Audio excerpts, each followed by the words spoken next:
संभल के जो एयरपोर्ट है उसको जल्द से जल्द शुरू कराने का काम करेंगे। धन्यवाद। माननीय श्री अजय भट्ट जी।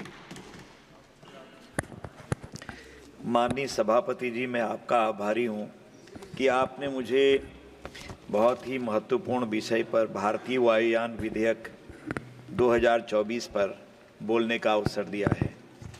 मान्यवर, मैं देश के यशस्वी प्रधानमंत्री जी को बधाई देता हूं कि 10 सालों में पूरे देश का कायाकल्प कर दिया और दुनिया में हम नंबर 1 पर आने के लिए आज आगे हैं। हर जगह पर जहां पर बहुत कम हमारे एयरपोर्ट थे, आज वे दूने हो गए हैं। इतने लंबे समय के बाद जो एक्ट में परिवर्तन चाहिए था, वो परिवर्तन आज हो रहा है। और साथ में मैं अपने राम मोहन नायडू किंजरापुर जी को भी बधाई देता हूं कि छोटी उम्र में इतना अच्छा काम कर रहे हैं, कितने कॉन्फिडेंस से हर चीज़ को बताते हैं। आज मैं उनके प्रश्न देने का स्टाइल देख रहा था सुबह, पूरी तरह से सेटिस्फैक्ट्री उन्होंने उत्तर दिए, इसके लिए भी बधाई देता हूं। मान्यवर, मैं अपने ट्रेजरी बेंच के साथ अपने को संबद्ध करता हूं क्योंकि इतना समय नहीं है, बहुत लिमिट समय आपकी तरफ से मुझे दिया गया है। मैं अपने क्षेत्र की 2-3 मांगें आपके सामने रखना चाहता हूं और आपके माध्यम से सरकार से गुजारिश करता हूं कि अति शीघ्र ये पूरी हो जाएंगी। पंतनगर, माननीय गोविंद बल्लभ पंत जी, आपने नाम सुना कि पहली सरकार में गृह मंत्री के रूप में रहे, उनके नाम पर बसा है। वहीं पर एयरपोर्ट मेरी नैनीताल उधम सिंह नगर कॉन्स्टिट्यूएंसी में बन रहा, एक छोटा सा है जिसमें एक जहाज, कभी कभी 2 जहाज जाते हैं, परंतु वो इंटरनेशनल एयरपोर्ट बनने के लिए पूरी योग्यताएं रखता है। और उसके लिए उत्तराखंड की सरकार को मैं बधाई देना चाहता हूं।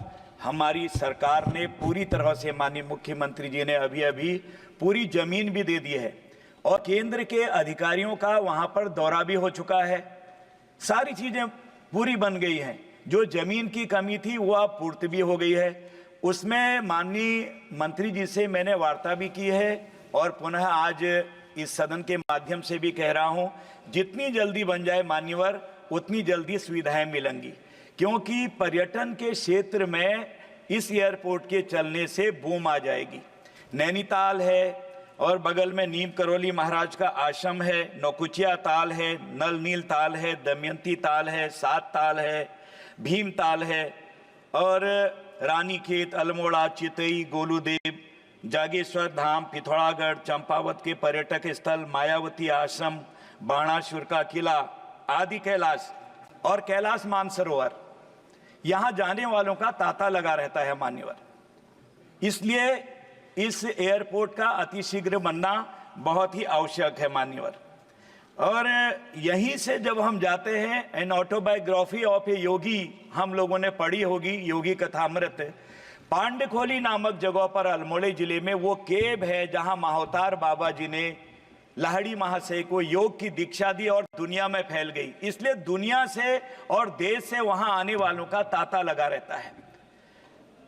और दिल्ली में अगर जहाज को खड़ा करने का मौका नहीं मिला तो 35 मिनट में हम पहुंच जाते हैं और वहां पर हम हमेशा वहां पर एक रोकने का अड्डा भी अपना बना सकते हैं, कार्गो भी वहां पर चल सकता है, हर चीज की सुविधा है मान्यवर। इसी तरह से देहरादून में जहां हमने पहला जहाज चालू किया था, माननीय खंडूरी जी मुख्यमंत्री थे, लगता था चलेगा ही नहीं, और मान्यवर आज देखिए वहां से 1.5 दर्जन फ्लाइट देश भर में हमारी जा रही हैं।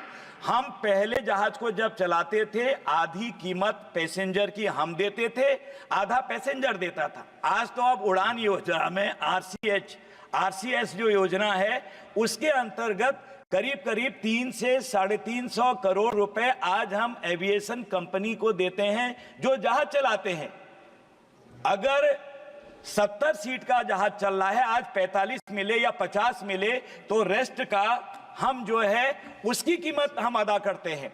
जो कह रहे हैं कि हवाई चप्पल से चलने की बात कही थी, कहां है? जो पूछते हैं उनसे मैं इतना ही निवेदन करना चाहूंगा, कृपया पूरी तरह से देखें, अपनी नॉलेज अपडेट करें तो आपको पता लगेगा कितना 100 करोड़ रुपए अभी तक हमने दे दिया है।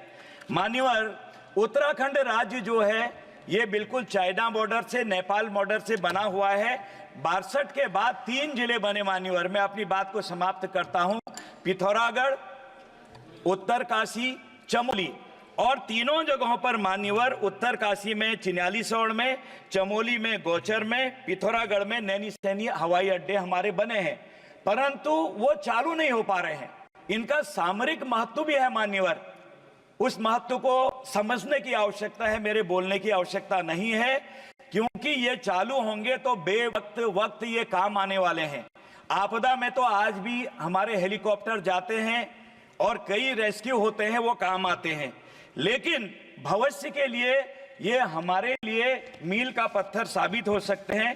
इनको भी प्रारंभ करना बहुत जरूरी है मान्यवर। 4 धाम में यमुनोत्री, गंगोत्री, केदारनाथ जी, बद्रीनाथ जी, पंचप्रयाग, पंचबदरी, केदार, ये इतिहास का मौका जानने का भी मौका आज पूरी दुनिया को और देश को लगेगा। भगवान शिव ने जहां पर माता पार्वती जी से शादी करी, वो त्रिजुगी नारायण में अग्नि आज भी जल रही है। देश और दुनिया के बड़े बड़े लोग वहां आके अपने बच्चों की शादी करते हैं। ये भी एक पर्यटक स्थल है। ठीक तरीके से संचालन नहीं होने से जो ऊपरी स्टेज पर हमारे एयरपोर्ट हैं, वहां नहीं चलने से कई लोग आने से रुक जाते हैं। इसलिए इनको भी देखना बहुत जरूरी है मान्यवर। मैं मंत्री जी से प्रार्थना करूंगा कि उत्तराखंड राज्य में जहां जहां पर भी हमारे एयरपोर्ट हैं, उनको तत्काल प्रभाव से सुधारीकरण करके उनका चालन प्रारंभ किया जाए। बहुत बहुत धन्यवाद कि आपने मुझे अल्प समय बोलने का मौका दिया। धन्यवाद। धन्यवाद। माननीय श्री जगदम्बिका पाल जी।